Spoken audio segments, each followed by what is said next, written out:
Starting the demolition today. Ready to start. I'm about to start. Here I go.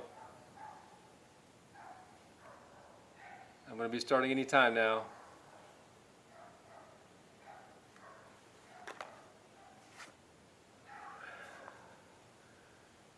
This is hard.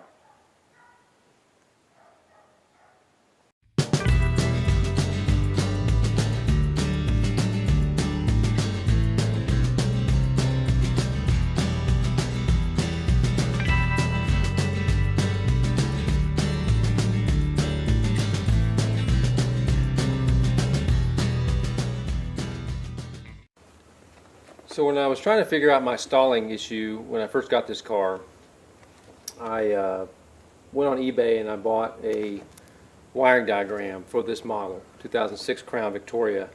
And it also has a lot of specifics in here for the police interceptors as well. And in using this and trying to sort out my issue, I found it a very useful reference.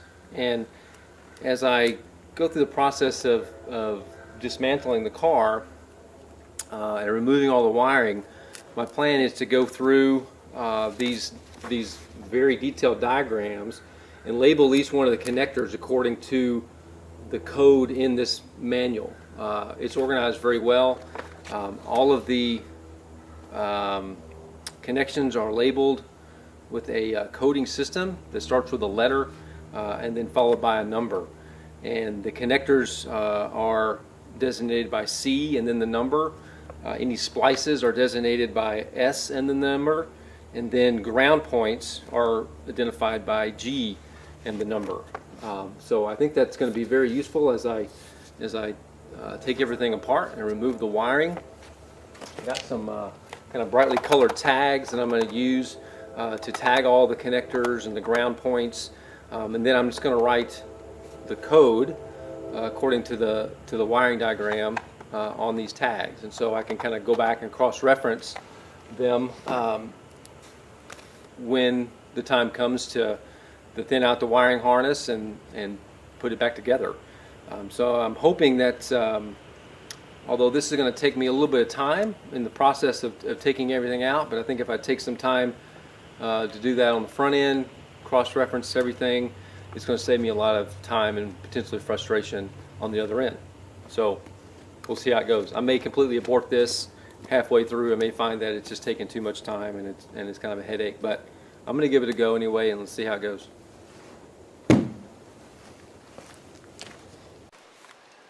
Day 2 of the Crown Vic teardown, and everything is going quite well. As you can see in the background, I made quite a bit of progress on the car there yesterday, even though it was raining here most all day. So I just pulled the car into the carport and worked on it there, and it worked just fine.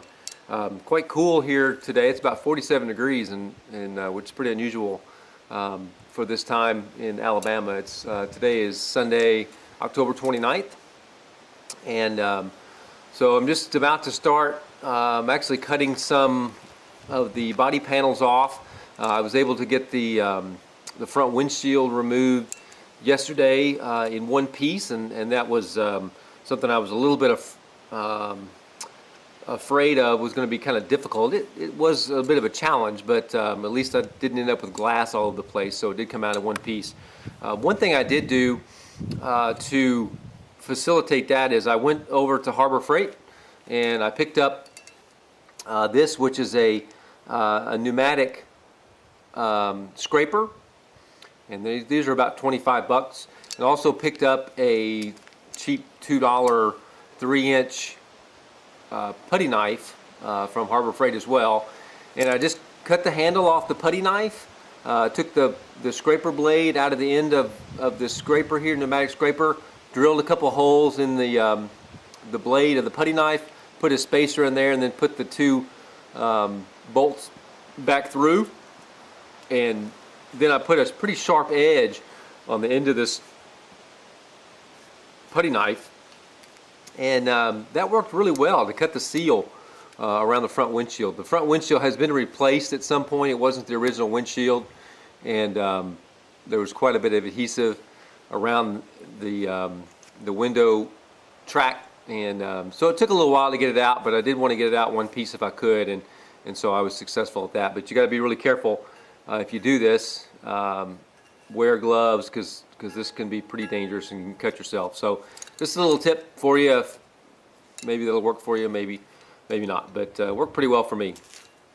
So the plan now is to start cutting some panels off. I need to kind of go back in and look at some of the other videos and some of the other builders and kind of where they made their cuts and those kind of things. I'm going to do the same thing as far as kind of keeping the tank support portion over the fuel tank to kind of protect that. I may take that out at a later date, but for now I want to keep that in. And then I'm just going to put some tarps over the car until the next weekend. I got some time to work on it some more. So there you go. We'll catch you next time I got some chance to work on the car. I'll probably give you another little update at the end of the day here today before we end this episode, kind of the teardown episode. But it's still running. I replaced all the ground wires, and so everything is still it's still in a running condition right now. So I've just been kind of diligent about checking periodically to make sure I got all the grounds and everything replaced, and going through and labeling all the connections and the grounds and those kind of things according to the wiring diagram is going pretty well. It hasn't taken as much time as I thought it was going to, so I'm probably going to continue that because I think it's going to save me some time down the road. But besides that, everything else is going pretty well. So I'll give you a little update in a few minutes.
Okay, so I'm going to try to take this back portion off in one piece.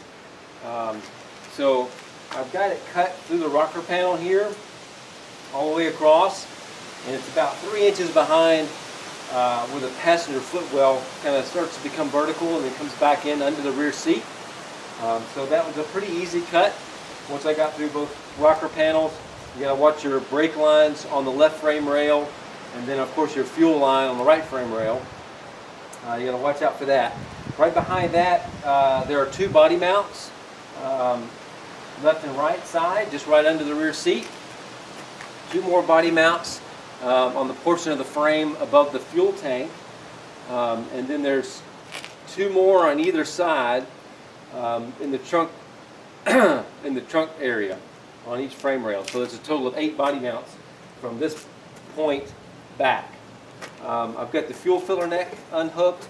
I've got the support straps off the tank, and then of course I've got the tank, the fuel pump connection disconnected.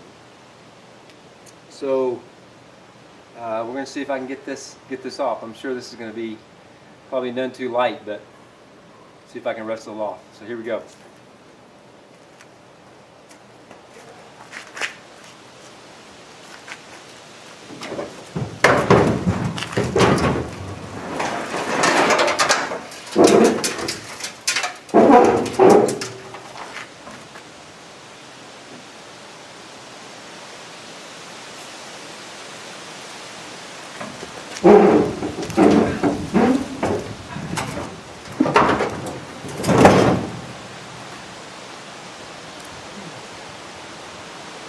be tougher than I thought.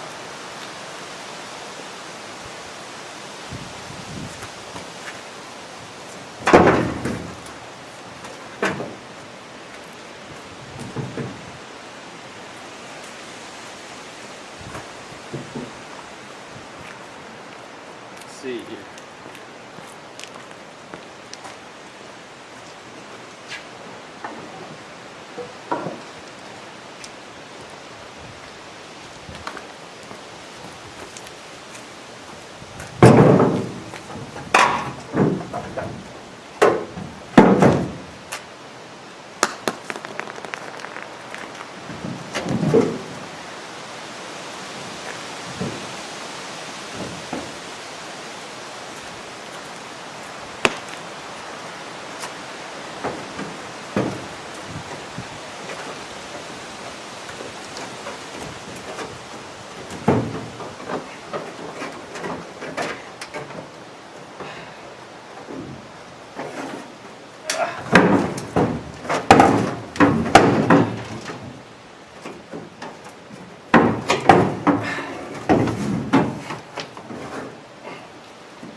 Not sure I would recommend this.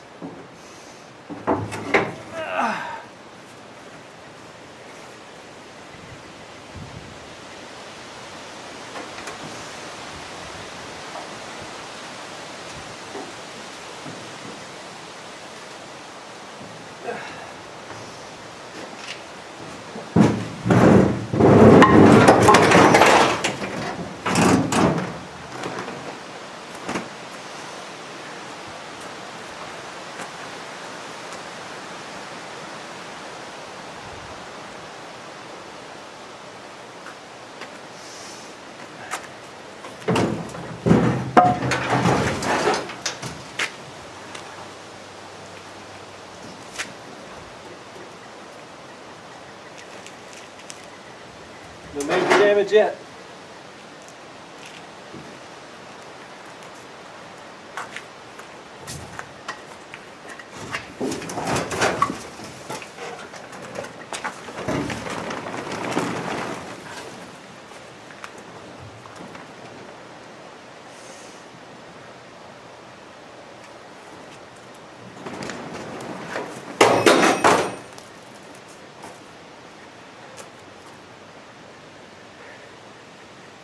Wow, that's heavy.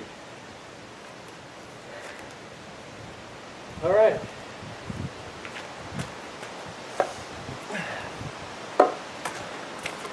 Success. So I'll probably come back later and cut out maybe that portion over top of the tank, because I may use that in the bed. I'm not sure, but wow. I think it's beer time. I think I'm gonna knock off. So that's going to do it for this episode of the Crown Vic Teardown.